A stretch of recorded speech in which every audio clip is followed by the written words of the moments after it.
इनकी थोड़ी सी आयु बताते हैं। जैसे एक ब्रह्मा जी की मृत्यु कैसे होती है, इसका 1000 चतुर्युग का दिन, इतनी ही रात्रि। एक चतुर्युग में कितने वर्ष होते हैं?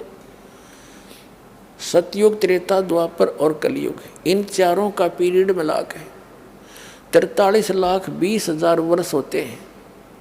इसको चतुर्युग बोलते हैं। ऐसे ऐसे 1000, वैसे तो 1008 होते हैं, लेकिन लंब संप मान कर चलते हैं, संख्या बहुत घनी हो जाती है। 1000 चतुर्युग का दिन ब्रह्मा जी का, 1000 चतुर्युग की रात्रि। ऐसे 30 दिन रात का महीना और 12 महीने का एक वर्ष हुआ, और 100 वर्ष की आयु है ब्रह्मा जी की। मृत्यु हुई। फिर इसके बाद विष्णु जी की ब्रह्मा जी से 7 गुना अधिक आयु है, तो 700 यानी इससे 7 गुना होगी, 700 वर्ष हो गए, उस प्रकार बने हुए वर्ष। और भगवान शंकर की विष्णु जी से 7 गुना आयु है, और फिर भी मृत्यु होगी। यानी ब्रह्मा जी से 49 गुना हो गया, इतनी लंबी उम्र है, और फिर भी मृत्यु होगी इसकी। इस प्रकार जो शंकर जी तमोगुण मरेंगे, ऐसे ऐसे 70,000 बार ये तमोगुण शंकर जी की मृत्यु हो लेगी। ये क्या करता है काल? जैसे ब्रह्मा की मृत्यु निश्चित, विष्णु की निश्चित, शिव की निश्चित, समय कितना ही हो। उससे पहले ये अपनी पत्नी दुर्गा के संयोग से उन्हीं ऊपर इसने 3 स्थान बना रखे हैं, एक रजोगुण प्रधान, एक सतोगुण प्रधान, एक तमोगुण प्रधान। जैसे एक मकान में 3 कक्ष हों, एक कक्ष के अंदर साधु संत फकीरों के चित्र लगे हों, दूसरे में अश्लील चित्र लगे हों, और तीसरे में देशभक्त शहीदों के चित्र लगे हों। तो जिस भी कक्ष में जैसे चित्र लगे हैं, व्यक्ति का वहाँ वैसा ही मन बन जाता है, वैसी उसकी भावना जब तक उसमें रहेगा, उनके सब चित्रों को, उनको देखकर उनके गुणों को वैसा ही स्वभाव बन जाता है। तो ऐसे ही इसने ऊपर अपने ब्रह्मांड के ऊपरले स्थान पर एक गुप्त स्थान बना रखे हैं।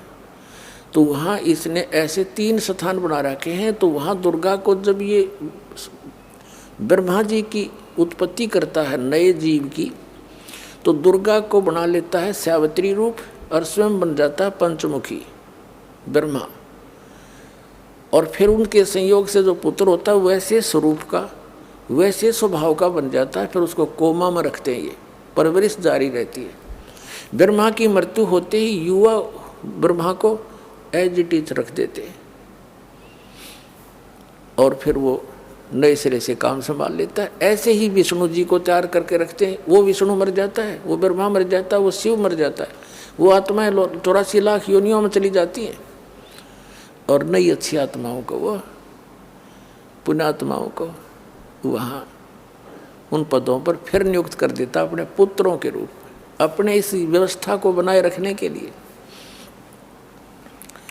तो 70,000 बार जब यो तमोगुण शिव की मृत्यु हो जाती है, तब एक ब्रह्मांड का पूरा विनाश हो जाता है। उस समय ये काल वहाँ बैठा होता है। इस काल की भी मृत्यु होती है, दुर्गा की भी मृत्यु होती है। सभी ब्रह्मांड में आग लग जाती है और सब जल जाता है। अब तत्व अपनी अपनी स्थिति में भिन्न भिन्न हो जाते हैं। फिर यहाँ से ये क्या ऑटोमेटिक सिस्टम बना रखा है परमात्मा ने इसके लिए। ये क्या करते हैं, इस ब्रह्मांड से सभी प्राणी ऊपर को उठ जाएंगे, नू के नू, और ये यहाँ के जितना भी तत्व है ये यहीं रह जाएगा। जो भी यहाँ इसका मटेरियल है ये ऊपर चले जाएंगे एकदम पूरी स्पीड से, वो दूसरे ब्रह्मांड में प्रवेश कर जाएंगे। एक सुराख है उसके अंदर से जाते हैं, जैसे चीट खकाट उठे कण जाते हैं। आप कभी प्रकाश की रोशनी में देखते हो ऐसे, तो ऐसे जाते हैं ऊपर को, तो दूसरे ब्रह्मांड में जाते ही ये अन्य प्राणी अचेत हो जाते हैं। और ऐसी सिस्टम बना रखा परमात्मा ने, दुर्गा और इस काल के दोनों के युवा शरीर बन जाते हैं, नए शरीर बन जाते हैं। तो ये फिर अपने संयोग से, अपने वचन से, कुछ अपने मैथुन क्रिया से पुनः फिर दूसरे ब्रह्मांड में सृष्टि रचते हैं और फिर इसी प्रक्रिया से धीरे धीरे वहाँ पूरा फैल जाता है। तब तक अरबों वर्ष खरबों वर्षों के बाद नंबर आता है दूसरे ब्रह्मांड का। तब तक इसके अंदर जो भी मटेरियल है एज इट इज रहता है, फिर वो धीरे धीरे प्रकृति के नियम से अपने आप ये सब बनते चले जाते हैं। पृथ्वी बनती है, फिर उसको ऊपर सारी व्यवस्था बनती है। ये इन पर ये वैज्ञानिक माथापच्ची करते रहते हैं, ये अध्यात्म ज्ञान के आसपास भी नहीं पहुंच सकते। तो फिर क्या होता है, इस प्रकार इनकी मृत्यु होती है। तो ये जब 70 ऐसे जो 70,000 बार तमोगुण शिव की मृत्यु के बाद जो एक ब्रह्म मरा, सरपुरुष की मृत्यु हुई, ये एक युग माना जाता है। किसका? अक्षर पुरुष का। अक्षर पुरुष का एक युग हो गया। और ऐसे ऐसे 1000 युग का उस अक्षर पुरुष का दिन, इतनी ही रात्रि, और ऐसे 30 दिन रात का एक महीना, और 12 महीने का उसका एक वर्ष, और 100 वर्ष की आयु उस अक्षर पुरुष की, उसकी भी मृत्यु। अब देखो पुण्यात्मा हो, कितनी लंबी उम्र है उस अक्षर पुरुष की। अपने पास कोई कैलकुलेशन नहीं, सिर्फ इस प्रकार ही ये इसको काउंट किया जा सकता है जैसे दास आपको बता रहा। और फिर उसकी भी मृत्यु। तो यहाँ बताते हैं आदरणीय गरीबदास साहिब जी परमात्मा कबीर जी से प्राप्त ज्ञान के आधार से, एती उम्र बुलंद मरेगा अंतरे, क्योंकि कोई सतगुरु लगे न कान न भेटे वो संतरे। इतनी लंबी भी आयु आपकी हो जाएगी तो भी अंत में मृत्यु होगी। ऐसा क्यों हो रहा है? क्योंकि सतगुरु लगे न कान, यानी सतगुरु के वाणी तेरे कान नाम पड़ी नहीं, और ना भेंटे वो संत रे। अब जैसे आप भक्त हैं, आप संत हैं, साधु हैं, साधु से जो सीधा चले और भक्ति करे भगवान की, तो आपकी संपर्क में जो व्यक्ति आएगा समाज का, तो आप उनको समझाने की चेष्टा करोगे, पुस्तक दोगे, सीडी दोगे, आजकल तो बहुत सिस्टम हो गया, और फिर सतगुरु के पास लाओगे। तो यहाँ परमात्मा कहते हैं कि जो इतनी लंबी उम्र भी प्राप्त हो जाती है, सतगुरु नहीं मिलते हैं, क्योंकि उनकी होती है जिनको किसी भी युग में आप जैसे पुण्यात्मा नहीं मिले जो उनको ये कह सके कि भाई तत्व ज्ञान तो वहाँ मिलता है, सतगुरु आए हुए हैं, चलो आपको उपदेश दिलाते हैं। तो तब तक वो इतनी लंबी उम्र प्राप्त करके भी अंत में जन्म और मृत्यु के दीर्घ रोग में ग्रस्त रहेंगे। तो परमात्मा क्या बताते हैं?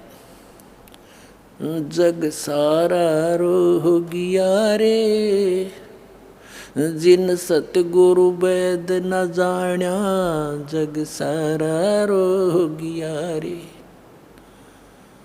जग सारा रोगिया रे, जिन सतगुरु वैद न जाण्या, जग सारा रोगिया रे। भाई जन्म मरण का रोग लगा है या तृष्णा बडरी खांसी, आवागमन की डोर गले में या पड़ी काल की फांसी, जग सारा रोगिया रे। जिन सतगुरु वैद न जाण्या, जग सारा रोगिया रे। अब फिर क्या बताते हैं? भाई सच्चा सतगुरु कोई है न पूजे, इन झूठों जगपतियासी। सच्चा सतगुरु कोई है न पूजे, इन झूठों जगपतियासी। अंधे की वहाँ गई अंधे ने, ये मार्ग कौन बतासी, जग सारा रोगिया रे। जिन सतगुरु वैद न जाण्या, जग सारा रोगिया रे। भाई देखा देखी गुरु से बन गए, किया ना तत्व विचारा, देखा देखी गुरु से बन गे, किया ना तत्व विचारा। गुरु से दोनों के सिर पे यू काल ठोके पंजारा, जग सारा रो गया रे। जिन सतगुरु वेद न जाण्या, जग सारा रो गया रे। भाई सार शब्द सर जीवन बुटी, गैस गैस अंग लगावे। सार शब्द सर जीवन बूटी, गैस गैस अंग लगावे। कहे कबीर तुम सतकर मानो, ये जन्म मरण मिट जावे। जग सारा रो गया रे, जिन सतगुरु वेद न जाण्या, जग सारा रो गया रे।